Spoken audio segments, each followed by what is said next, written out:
What is up, everybody? This is Justin for Party Rental Knowledge. Today's a rough one. We're talking about the worst part of owning a bounce house business. These are the things that are going to make you want to quit. You ready?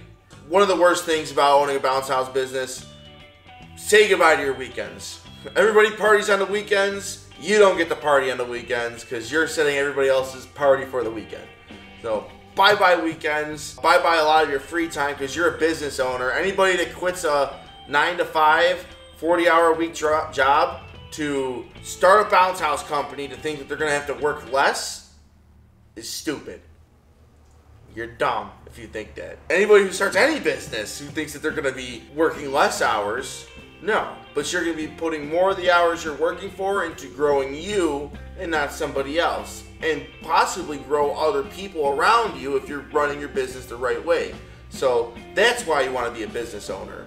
But you won't be partying on the weekends. The upside of that is you get to throw the best parties. So there is a catch. One of the second worst things of being in the party rental business is picking up a water slide where they literally just left the hose on overnight and it's just flooded with water. Like they just, oh, here, we'll just turn it off. I left the hose on. It happens. It is a nightmare. It is worse than being rained on. It is that I've seen people break from that. Like they straight up quit their business and sold their business or stopped doing water slides over situations like that. And you just got to get through those situations and keep going. You're gonna have problems. You're gonna have trials and tribulations. You're gonna have really, really, really bad days. And when you pick up a water slide filled with water because it's been on all night, is gonna be one of those days. The third worst thing of being a bounce house business owner is showing up and things are just messed up. They're damaged, destroyed, neglected, things just left, it's just bad. Like bad things are gonna happen to the precious equipment that you spend your time and hard-earned money on. And that's part of being in the bounce house business. Bad things will happen to your equipment. Tents, chairs, tables. Like I live in Buffalo. Like I'm waiting for the day for some Bills fan to go through one of my tables. Like it's gonna happen. Bad things will happen to your equipment. Just letting you know that right now. I don't even like going to parties because I literally will see all the kids just like, oh, this is what happens when I'm like I had 20 other units out. Like this is literally going on in 20 other places right now. Like I don't want to see that. The fourth worst thing of being a bounce house business owner is employees not showing up. When they don't show up, you have to work extra harder. Your guys have to work extra harder. Things get messed up because there's, you know what I mean? You always put the best guys on, and you know what I mean? If you're smart, you always put the best guys on that you can. But you just have more problems when people don't show up.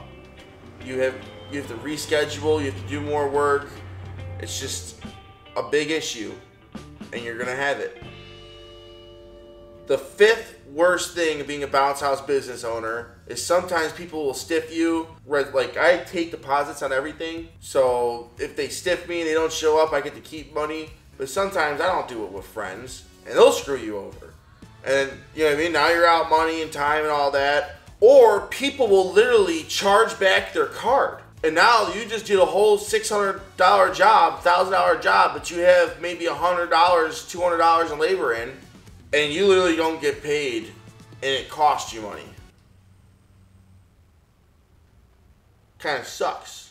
The sixth worst thing of being a bounce house business owner is like customers' outrageous expectations. Sometimes you're like, oh, where are you providing the water for the water slide? Like, oh, I thought you provide the electricity. What are some other wild ones? If you join the Facebook group, Party Rental Knowledge Group, I just see the craziest questions from customers. People post them too.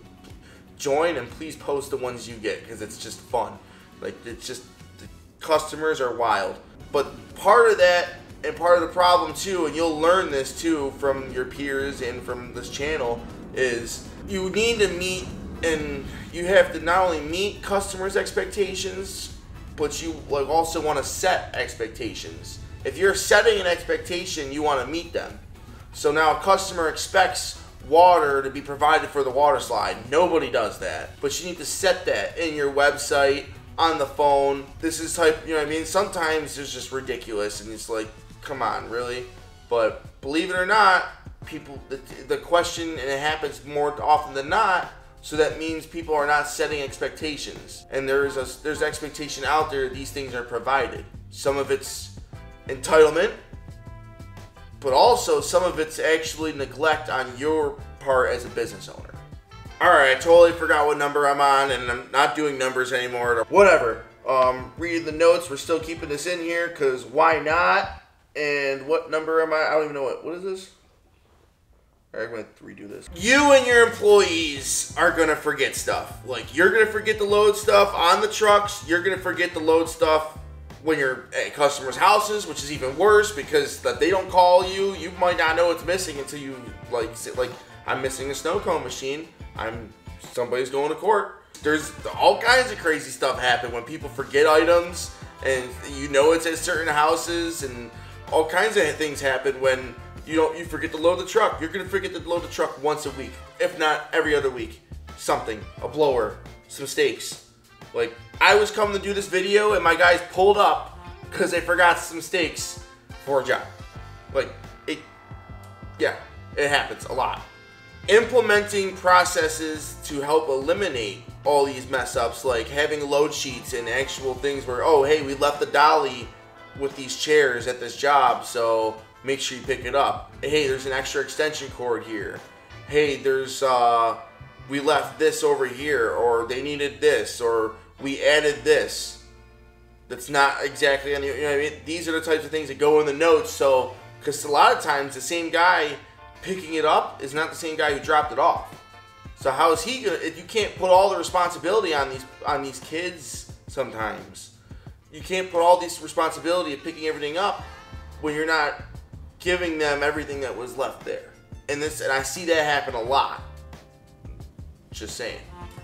Alright, whatever number this is, you can hit a utility. Like, you go ahead, you can hit a power line, you can hit a water line, you can hit gas line, you could hit a fiber optic cable. Like, it is your duty to call DigSafe, and if you hit these things, it's your problem. Because you didn't, like, if you hit these things and called DigSafe and it wasn't marked, it's not your problem. But if you didn't call, it's your problem. Because those are public utilities for most of the time. Now, if you hit somebody's private lines, yeah, you know what I mean? Like, you can have it in your contract that you're not liable, etc., etc. But at the end of the day, you might hit stuff because you're literally putting giant spikes in the ground. Take note. Someone can get hurt. Someone could take one of them stakes and put it right through their foot. Somebody could, you know what I mean, like fall off the back of the box truck. I've seen people do that all the time. Some people can get run over by the box truck. Some people can, you know, who knows?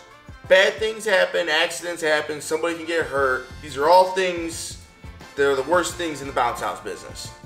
Your competitors might mess with your head. They might leave bad reviews on you. They might call your company and make fake orders.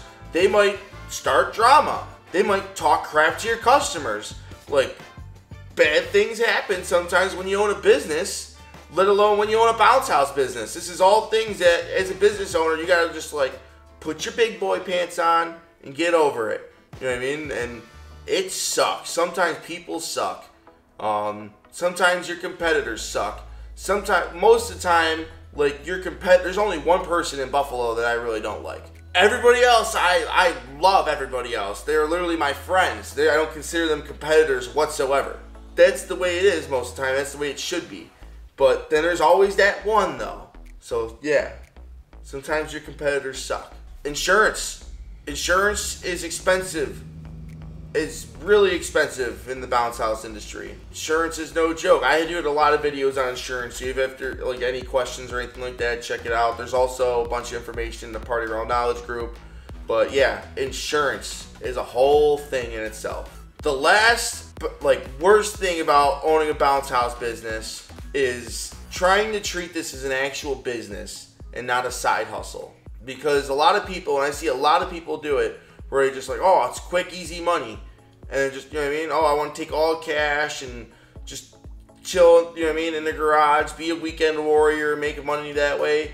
It's easy to get complacent doing that when you could also turn this into $1 million company, like an actual business that feeds and it like clothes everybody around you. It's seriously your choice whether it be you be one or the other, and you need to take that decision and make the decision which way you want to go and what you want to do, and then take that as your business model and run with it. So if you know you only want to be a weekend warrior, don't listen to the people telling you how to grow $1 million business, because maybe that's not the best thing for you. Pick your poison, pick how comfortable you are with this. I can tell you this much, if you follow me and you follow my friends and you join the Facebook group and you subscribe and you do all that stuff, you're gonna get to heaven. No, I'm just kidding. You're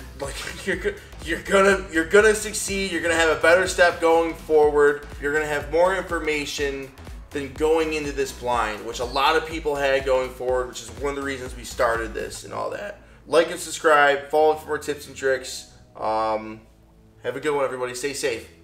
Love me, baby.